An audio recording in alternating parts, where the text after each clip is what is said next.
नमस्कार साथियों, आप सभी का स्वरा अनअकैडमी क्लासेस पर स्वागत है। आज हम नए वीडियो में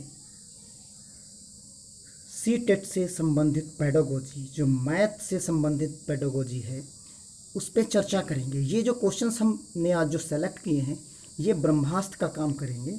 आने वाली जो परीक्षा 5 जुलाई 2020 को होनी है, जिसकी डेट फिक्स हो गई है।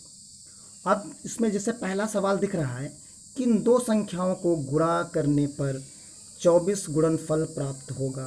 विच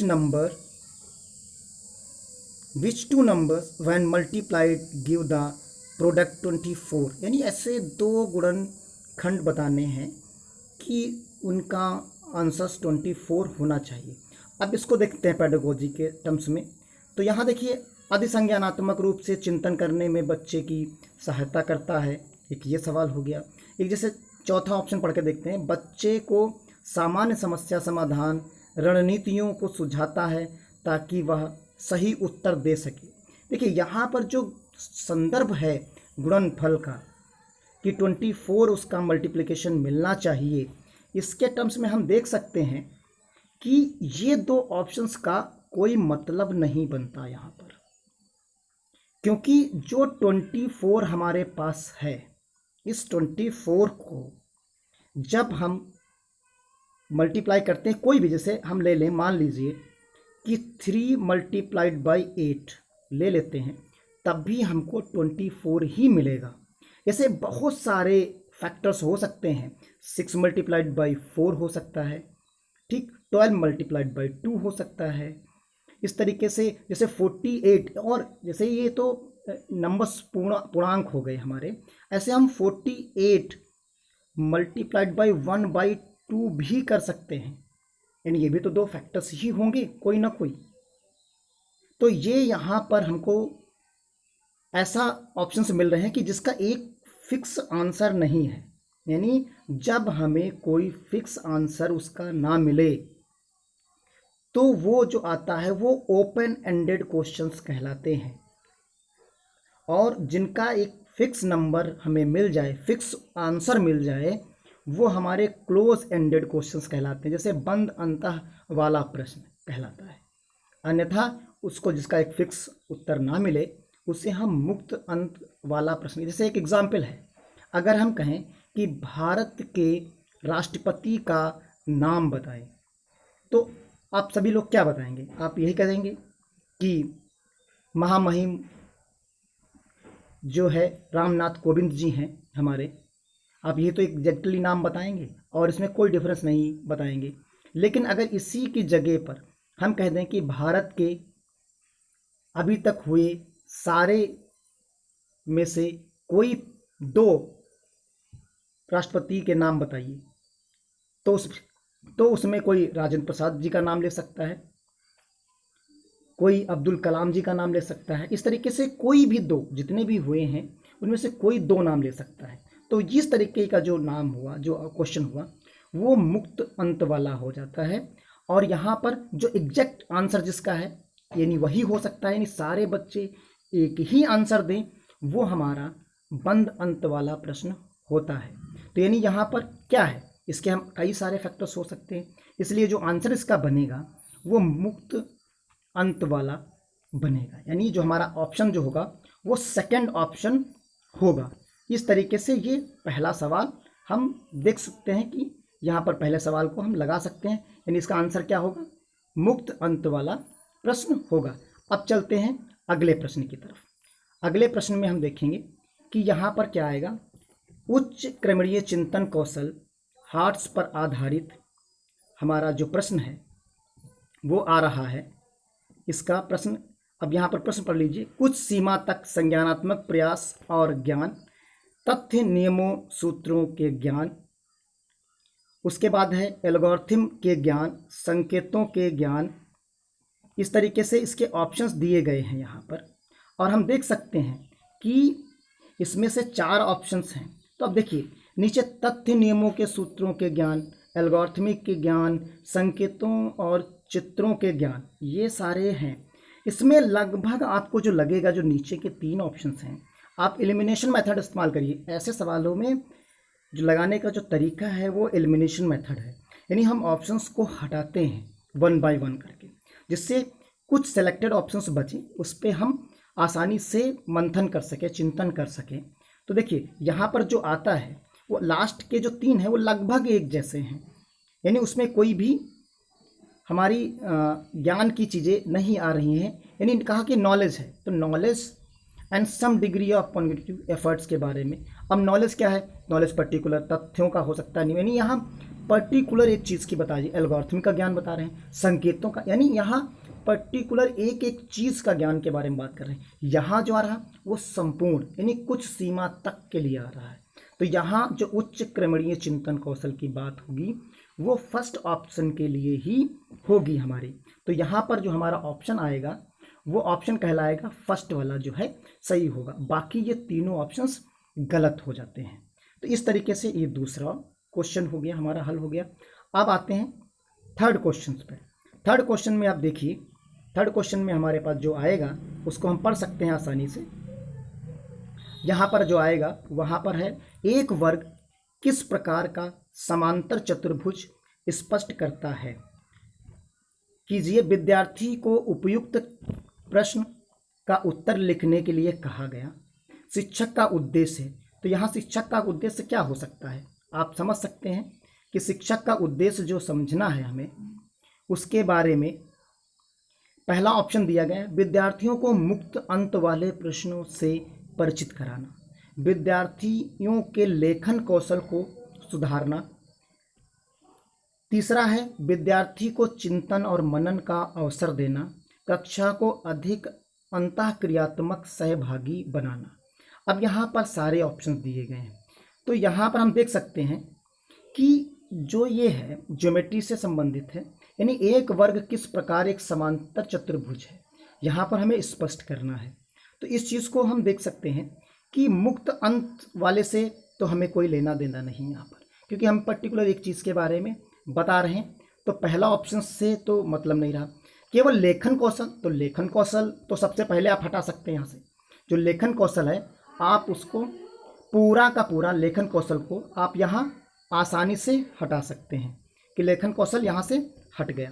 और कक्षा को अंतःक्रियात्मक, तो यहाँ सहभागिता की बात ही नहीं, वहाँ तो हम सीधा कह रहे हैं कि वो चिंतन करे, यानी उसको समझे कि विद्यार्थी उपयुक्त प्रश्न को का उत्तर लिखने के लिए कहा गया है।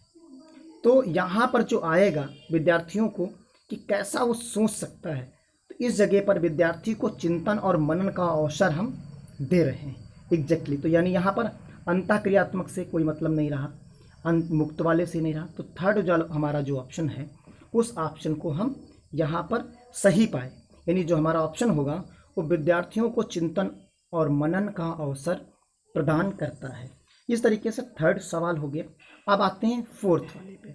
तो फोर्थ जो ऑप्शन है हमारा, उस पे हम देखते हैं कि फोर्थ पे लिखा हुआ है मुक्त अंत वाले प्रश्न की पहचान कीजिए। अभी हमने जो सबसे पहला सवाल हमारा था उस सवाल को हमने क्लियर किया था कि क्या आता है वहाँ पर, कि उसके संदर्भ, जिसकी डिफिनीशन हमने मुक्त अंत वाली पढ़ी थी उसके बारे में। तो यहाँ देखिए, परिचित विमाओं 5 सेंटीमीटर, 2 सेंटीमीटर, 5 सेंटीमीटर का एक घनाभ बनाता है।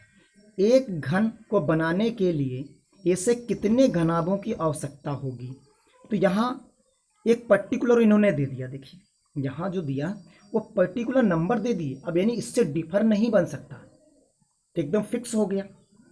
यानी इसको हम क्या कह सकते हैं, ये हमारा जो सवाल होगा वो सवाल हमारा होगा बंद, यानी क्लोज एंडेड क्वेश्चन हो गया। यानी इसका जो परिभाषा का जो एग्जाम्पल हो गया ये क्लोज एंडेड का हो गया।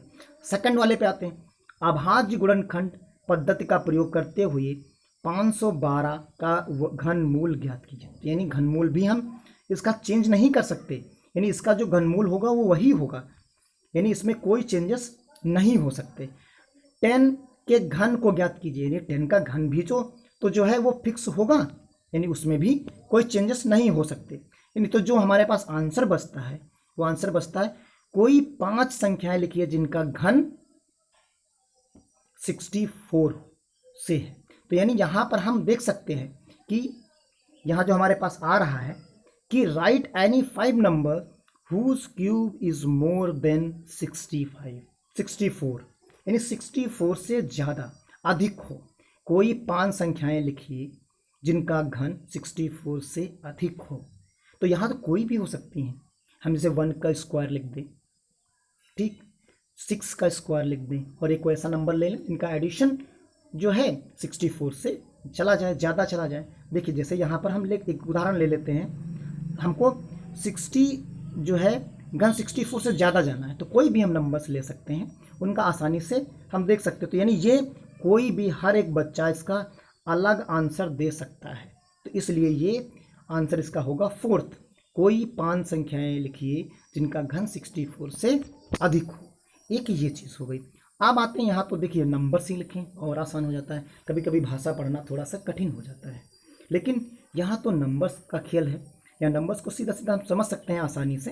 तो यहाँ जो पहला ऑप्शन ने जो सवाल दे रखा है वो दिया है कि निम्नलिखित में से कौन सा मुक्त अंत वाला प्रश्न है। यानी यहाँ भी वही चीज़ पूछी है, मुक्त अंत। वहाँ भी यानी हमने डिफिनीशन पहले ही क्वेश्चन में क्लियर कर ली थी। अब यहाँ पर आसान हो जाएगा हमें इन सब चीज़ों को समझना। तो देखिए जैसे पहला है कौन सा बड़ा है, तो यानी इसमें से एक ही तो बड़ा होगा, यानी जो फिक्स नंबर होगा वो एग्जैक्टली फिक्स होगा, यानी उसमें कोई चेंजेस हम नहीं कर सकते। तो यानी ये ऑप्शन हमारा क्या हो जाएगा, गलत हो जाएगा। सेकंड वन हम पढ़ते हैं 2.7 से बड़ी कोई 4 संख्याएं लिखिए।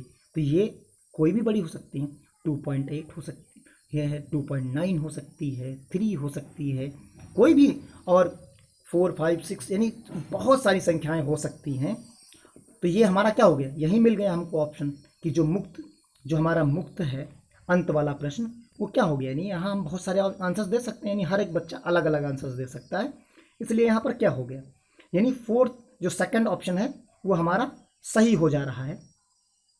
इसलिए आसानी से हम इसको यहाँ पर टिक कर सकते हैं कि ऑप्शन हमारा जो है वो सेकंड ऑप्शन इसका सही होगा। जैसे अगले भी चेक कर सकते हैं, 2/7 से 7 ज़्यादा क्या है, तो ये अलग अलग इसके उत्तर हो सकते हैं। 25, 71, 19, 9, 8, 17, 85 संख्याएं आरोही क्रम में लिखिए। तो ये सब क्या देखिए एक फिक्स, इनके भी फिक्स हैं। जैसे 2/7 से 7 ज़्यादा है, एक फिक्स है ना, एग्जैक्ट हो गया, एग्जैक्ट नंबर दे दिया यहाँ। जैसे उन्होंने कहा कि आरोही क्रम में, तो एक ही पैटर्न तो हो सकता है। सबसे क्या हो गया असेंडिंग ऑर्डर में लिखना है, तो यानी पहले सबसे छोटा नंबर, फिर उससे बड़ा, फिर उससे बड़ा, फिर सबसे बड़ा नंबर हम एक ही होगा। जिसमें जैसे 85 है तो लास्ट में 85 नंबर ही आएगा इस संख्याओं में से। तो यानी इसका भी आंसर क्या है, सारे बच्चे फिक्स आंसर ही देंगे। यानी 3 जो ऑप्शन दिए हैं उन्होंने, वो हमारे आंसर जो दिए गए हैं वो आंसर दिए गए हैं क्लोज एंडेड के, और यहाँ हमसे पूछा गया है ओपन एंडेड पूछा गया है। तो आज की क्लास में बस इतना ही कि 5 क्वेश्चंस थे, इनको हमने डिस्कस किया है। और नेक्स्ट वीडियो में पेडागोजी के ही ब्रह्मास्त्र के रूप में हम और क्वेश्चंस लाएंगे जो इसी पैटर्न पे होंगे, अलग टॉपिक से होंगे।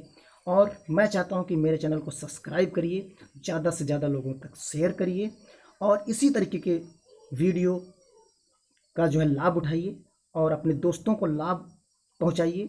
और ये संपूर्ण तैयारी पेडागोजी, मैथ्स के क्वेश्चंस सब स्वरा अनअकैडमी क्लासेस पर मिलेंगे, बिल्कुल फ्री मिलेंगे। और इसके लिए कोई पैसा, कोई चार्जेस नहीं, बस केवल इतना सा कार्य करना है कि आपको सब्सक्राइब करना है चैनल को। बस चैनल को सब्सक्राइब करिए और इसका लाभ उठाइए, वो भी फ्री ऑफ कॉस्ट। धन्यवाद। जय हिंद, जय भारत।